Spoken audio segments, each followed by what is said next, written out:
Prime Minister Narendra Modi, RSS Sarsangchalak Mohan Bhagwat and the Uttar Pradesh Chief Minister Yogi Adityanath stood together as the Dharm Dhwaja finally was hoisted at the Ram Temple.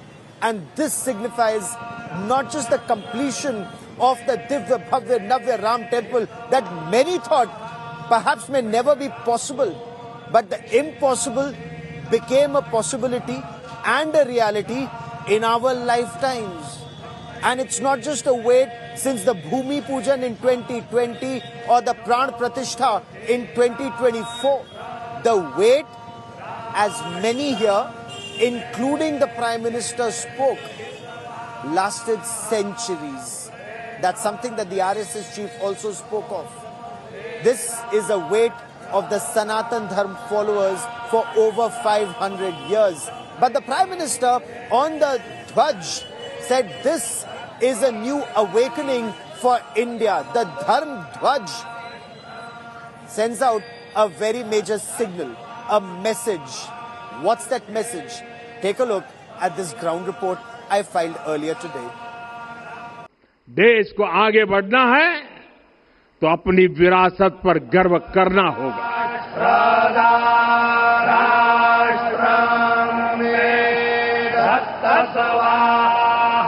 The 22-foot saffron Dharm Dhwaj flies high in the Ayodhya sky, a symbol of Sanatan tradition and faith. Prime Minister Modi says it signals nothing less than India's civilization reawakening.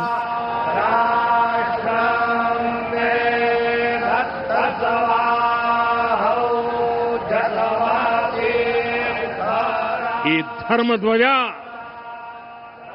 केवल एक ध्वजा नहीं, ये भारतीय सभ्यता के पुनर्जागरण का ध्वज है। With RSS Chief Mohan Bhagwat and UP Chief Minister Yogi Adityanath looking on, Modi used the moment to reiterate the fight against Macaulay mindset, urging Indians to break free from the mental slavery. Macaulay नाम के एक अंग्रेज ने भारत को अपनी जड़ों से उखाड़ने के बीज बोए थे। मैकाले ने भारत में मानसिक गुलामी की नींव रखी थी। मैकाले ने जो कुछ सोचा था उसका प्रभाव कहीं व्यापक हुआ। हमें आजादी मिली, लेकिन हीन भावना से मुक्ति नहीं मिली। हमारे यहां एक विकार आ गया कि विदेश की हर चीज, हर व्यवस्था अच्छी है और जो हमारी अपनी चीजें हैं उनमें खोट ही खोट है। The Prime Minister tied the argument directly to Ayodhya, saying the same mindset once rejected Lord Ram's existence. हमारे डीएनए में है। साथियों, ये गुलामी की मानसिकता ही है जिसने इतने वर्षों तक रामत्व को नकारा है। भगवान राम अपने आप में एक वैल्यू सिस्टम है, लेकिन गुलामी की मानसिकता इतनी हावी हो गई कि प्रभु राम को भी काल्पनिक घोषित किया जाने लगा।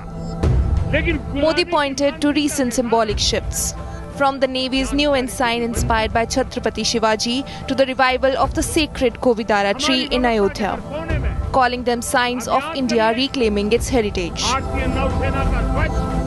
हमारी व्यवस्था के हर कोने में गुलामी की इस मानसिकता ने डेरा डाला हुआ था।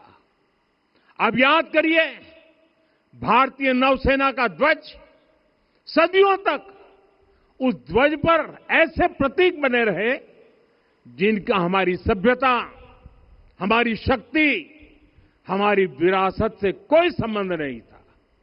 अब हमने नौसेना के ध्वज से गुलामी के हर प्रतीक को हटाया है।